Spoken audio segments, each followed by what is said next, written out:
గ్రామంలో ఉపాధి హామీ పనులు ఏ విధంగా కొనసాగుతున్నాయి? మా దగ్గర గ్రామంలో ఉపాధి హామీ కానీ మహిళా సంఘాలు కానీ ఏదైతే పెన్షన్ సంబంధించింది కానీ ప్రతి ఒక్క ఎట్లా అంటే ఇట్లా అగ్గి మీద గుగ్గిలం లెక్కల పనులు నడుస్తాయి. రైట్. అదేవిధంగా గ్రామంలో సంక్షేమ పథకాలు ఏ పథకాలు అందిస్తున్నారు, ఎంతమందికి అందిస్తున్నారు? గవర్నమెంట్ ఇచ్చి వచ్చే ప్రతి ఒక్క సంక్షేమ పథకం మేము అందించడం జరుగుతూ ఉంది.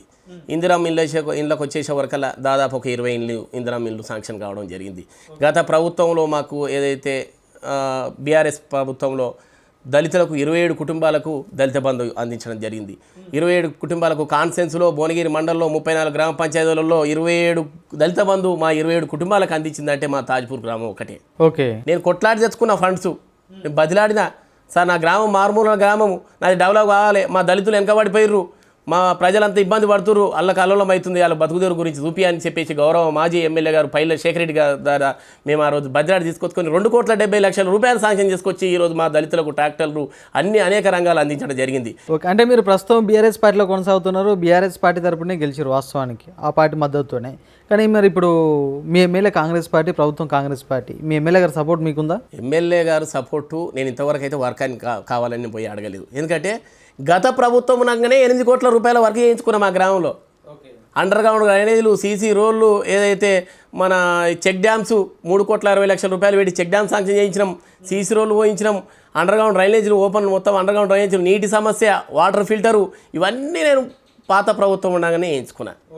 ఇప్పుడు వచ్చేది నాకు ఏదైతే సాలరీకి సంబంధించింది ఏదైనా సీసీ రోడ్ ఏదైనా పోదామనగా లేవు. వాస్తవానికి ఏదన్నా చిన్నది 1,00,000 2 లక్షల రూపాయల పనే ఉన్నది. అంతకు భిన్నంగా ఏదైనా పని ఉంటే నేను చేసుకుంటా. వడ్ల కొనుగోలు విషయంలో మీరు ఏ విధమైన చర్యలు తీసుకుంటారంటే? మా విలేజ్లో రెవెన్యూ తక్కువ, దాదాపు అయినా కానీ 60-70 ఎకరాలు మాత్రం సంబంధించిన ప్యాడీ మాత్రమే వేసుకుంటాం, వరి. మిగతాయి సంబంధించింది మాకు రెవెన్యూ తక్కువ, వాగు ఉన్నది, అంత 70-80 ఎకరాలు వాగు ఉన్నది, మిగతాది లావన్ పంట సంబంధించింది అట్లా ఉన్నాయి. కాబట్టి 60-70 ఎకరాల పంట ఈరోజు మేము పండించిన పంట, మా విలేజ్ గ్రామం మొత్తం 60-70 ఎకరాలు పండించిన పంట 30 ఎకరాలు కూడా ఈరోజు కొనకపోలే ఓట్లు.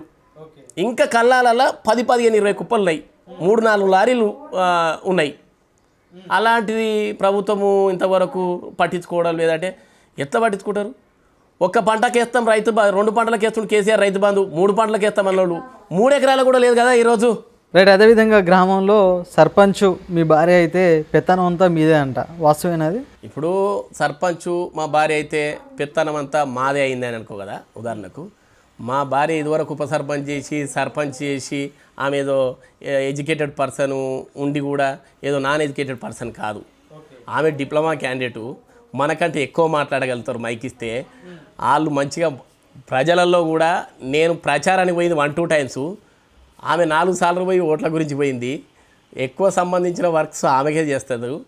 ఆడవాళ్ళు కూడా అందరూ మొత్తం టోటల్ తిరుగుతారు, సమాజంలో అంతా తిరుగుతారు. కానీ కొన్ని సమస్యలనే కొన్ని వాళ్ళకి చెప్పుకొని ఉంటాయి, కొన్ని భర్త చెప్పుకునేవి ఉంటాయి, కొన్ని భార్య చెప్పుకునేవి ఉంటాయి, కాబట్టి సర్పంచ్ చెప్పుకునేవి ఉంటాయి, కాబట్టి కొన్ని మనకి చెప్తారు, కాబట్టి అలాంటివి మనం సాల్వ్ చేస్తాం. కానీ ఏదో సర్పంచ్ మా భార్య ఉండి పెత్తనం నేను చెలాయిస్తున్నట్టే నేనేమో సర్పంచ్లో కూర్చొని చెలాయిచ్చి సంతకాలు పెట్టుకుంటున్నామా? అట్లా కాదు కదా. పోస్టులు ఎవరు ఉన్నారు, సీట్లు ఎవరు ఉన్నారు, అది గమనించాలి. కానీ ఇష్యూస్ మొత్తం సాల్వ్ చేయడానికి మనమే ఉంటాము. రైట్.